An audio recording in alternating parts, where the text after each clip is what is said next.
Hoy 22 de septiembre celebramos a Santo Tomás de Villanueva, arzobispo, año 1555. Este inmenso predicador, que fue llamado por sus oyentes el Divino Tomás, nació en España en 1488 y su sobrenombre le vino de la ciudad donde se educó y creció. Sus padres no le dejaron riquezas materiales en herencia, pero sí le dieron una herencia mucho más importante: un profundo amor hacia Dios y una gran caridad hacia los demás. Hizo sus estudios con gran éxito en la Universidad de Alcalá y en 1516 pidió y obtuvo ser admitido en la comunidad de los padres agustinos en Salamanca. En 1518 fue ordenado sacerdote y luego fue profesor de la universidad. Poseía una inteligencia excepcionalmente lúcida y un criterio muy práctico para dar opiniones sobre temas difíciles, pero tuvo que ejercitarse continuamente para adquirir una buena memoria y luchar mucho para que las distracciones no le alejaran de los temas que quería tratar.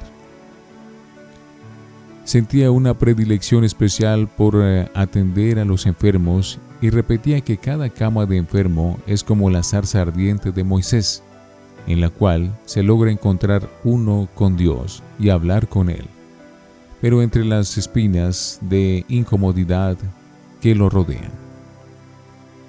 Fue nombrado provincial de su comunidad y en 1533 envió a América a los primeros padres agustinos que llegaron a México. Signos especiales. Frecuentemente, mientras celebraba la Santa Misa o rezaba los salmos, le sobrevenían los éxtasis y se olvidaba de todo lo que le rodeaba y solo pensaba en Dios. En esos momentos el rostro le brillaba intensamente. Cierto día, mientras predicaba fuertemente en Burgos contra el pecado, tomó en sus manos un crucifijo y levantándolo gritó: «Pecadores, mírenlo», y no pudo decir más, porque se quedó en éxtasis. Y así estuvo un cuarto de hora, mirando hacia el cielo, contemplando lo sobrenatural. Al volver en sí, dijo a la multitud que estaba maravillada: «Perdonen, hermanos, por esta distracción, trataré de enmendarme». Arzobispo sin quererlo. El emperador Carlos V le había ofrecido el cargo de arzobispo de Granada, pero él nunca lo había aceptado. Entonces, un día el emperador le dijo a su secretario: «Escriba, arzobispo de Valencia será el padre», y le dictó el nombre de otro sacerdote de otra comunidad. Cuando fue a firmar el decreto, leyó que el secretario había escrito arzobispo de Valencia, el padre Tomás de Villanueva. «Pero esto no fue lo que yo le dicté», dijo el emperador. «Perdone, señor», le respondió el secretario. «Me pareció haberle oído ese nombre, pero enseguida lo borraré». «No, no lo borré», dijo Carlos V. «El otro era el que yo pensaba elegir. En cambio, este es el que Dios quiere que sea elegido», y mandó que lo llamaran para darle el nombramiento. Tomás se negó totalmente a obedecer al emperador en esto. El hijo del gobernante, el futuro Felipe II, le rogó que aceptara, pero tampoco quiso aceptar. Solamente cuando su superior de comunidad le mandó bajo voto de obediencia, entonces sí aceptó tan alto cargo. Arzobispo humilde. Llegó a Valencia de noche, en medio de terrible aguacero, acompañado solamente por un religioso de su comunidad. Pidió hospedaje de caridad en el convento de los padres agustinos, diciendo que le bastaba una estera en el suelo para dormir. Cuando los frailes descubrieron quién era él, se arrodillaron a pedirle su bendición.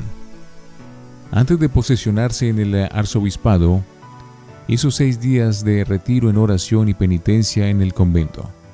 Quería empezar bien preparado su difícil oficio.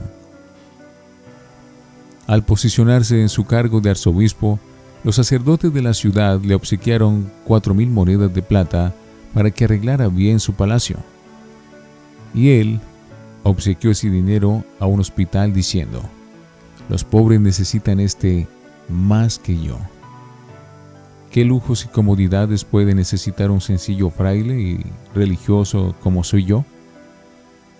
Algunos lo criticaban porque usaba una sotana muy vieja y desdeñida, y él respondía: lo importante no es adornar este cuerpo que se lo van a tragar los gusanos en una sepultura. Lo importante es embellecer el alma que nunca va a morir. Predicador irresistible. El emperador Carlos V, al oírle predicar, exclamaba: este monseñor conmueve hasta las piedras. Y cuando estaba en la ciudad, el emperador nunca faltaba a los sermones de Monseñor Tomás. Sus sermones producían cambios impresionantes en los oyentes, y aún hoy día conmueven profundamente a quienes los leen.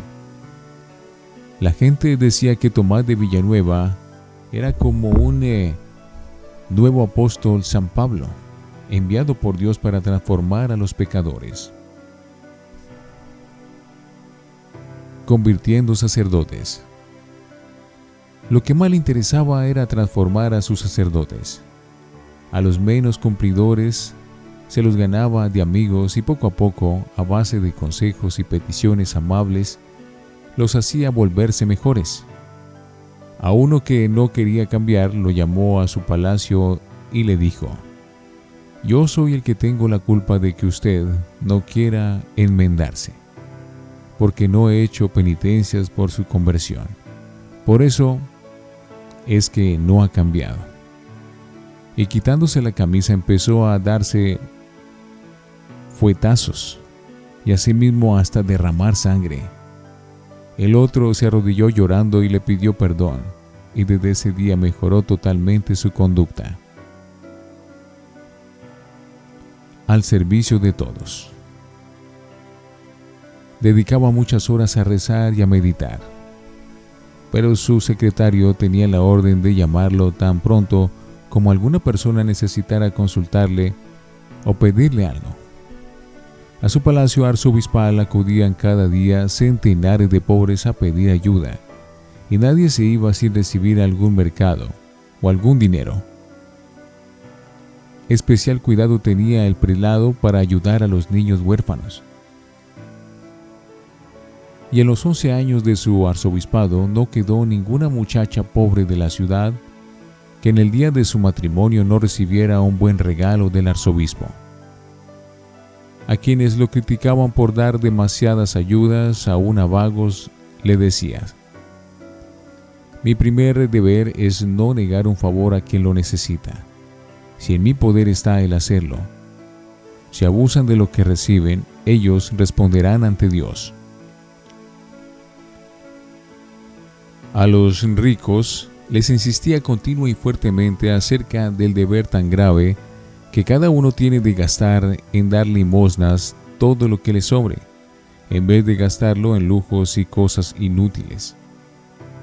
Decía a la gente: ¿en qué otra cosa puedes gastar mejor tu dinero que en pagar tus culpas a Dios, haciendo limosnas?